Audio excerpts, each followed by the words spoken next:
So why don't we go, Mika, to the Florida poll that Eddie was referencing? The latest NBC News Marist poll has Biden and President Trump tied at 48% among likely Florida voters, with some key demographics shifting their support from 2016.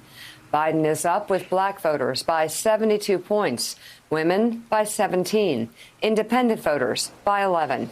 And it is a statistical tie among seniors, which is a demographic group that Trump won by 17 points, according to 2016 exit polls. That must be pandemic related, you would think. President Trump holds an advantage among men by 20 points, white voters by 15, white voters without a college degree by 28 points, and among Latinos by 4 points, which is a statistical tie. We're going to have more on that in just a moment. But in the latest Morning Consult poll, Biden holds a 6-point lead nationally over President Trump, 50 to 44%.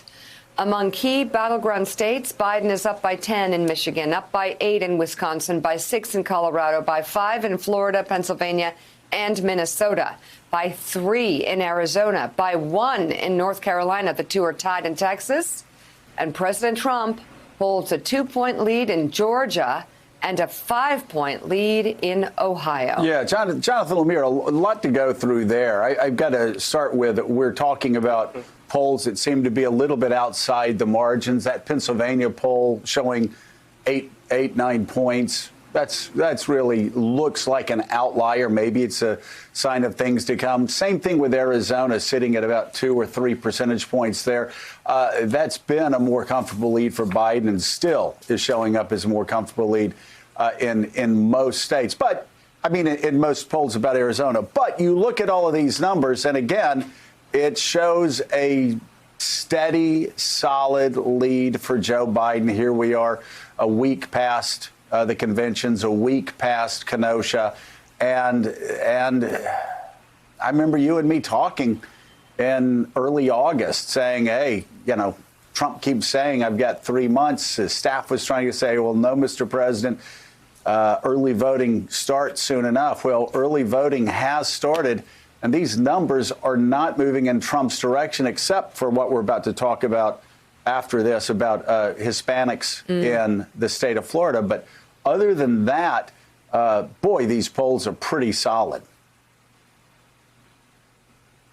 Yeah, it's striking, Joe, despite the spectacle of the conventions and obviously the tumult we've seen on the streets in Kenosha and Portland, things that the Republicans thought would all benefit President Trump, just how stable this race remains.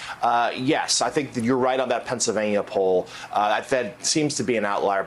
Neither campaign thinks the margin is anywhere near that big, though both agree that Joe Biden right now is up, but by a smaller amount. I think there are a few things to go through here. One is that there seems to be sort of a little bit of disconnect in some of these states. I know we're going to dive in deeper into Florida in a moment. The idea that Florida certainly is a state where there has been some tightening, yet a demographically similar state, Arizona, has not been the case. That one poll aside, Joe Biden's had a pretty healthy lead there. Same with the Great Lakes states, the Pennsylvania, Wisconsin, and Michigan.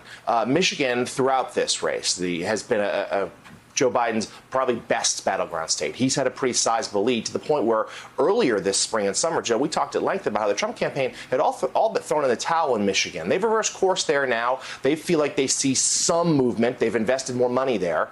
But certainly Biden is still up. He still enjoys a pretty decent lead in Wisconsin, too, despite all of the energy that the Trump campaign has poured into Wisconsin, thinking that Kenosha would be the turning point. But yet, while those two still lean pretty clearly to Biden, Pennsylvania, this one poll aside, looks like more of a toss-up, although it is hard to imagine a scenario where Joe Biden would actually lose Pennsylvania, his native state, where he has such strength, both in the cities of Philadelphia and Pittsburgh, but also in the Northeast, in Scranton, where he's from, that part of it, and most of all in the Philadelphia suburbs. There's a sense that that T in the middle of the state, the red T of rural voters, there probably just aren't quite enough votes there for Donald Trump this time around, though, of course, he did pull it out narrowly 4 years ago. There's also another factor here. As much as the Trump campaign is pointing to that they're putting ads up in the next few days. There is an issue about money. They have not released their fundraising total in August yet, which is striking. Here we are,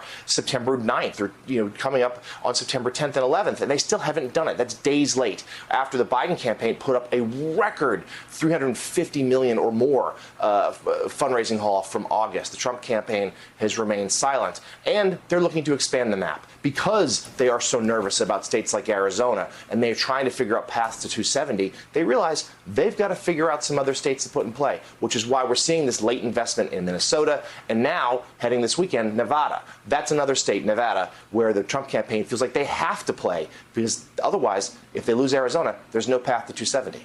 Thanks for checking out MSNBC on YouTube, and make sure you subscribe to stay up to date on the day's biggest stories. And you can click on any of the videos around us to watch more from Morning Joe and MSNBC. Thanks so much for watching.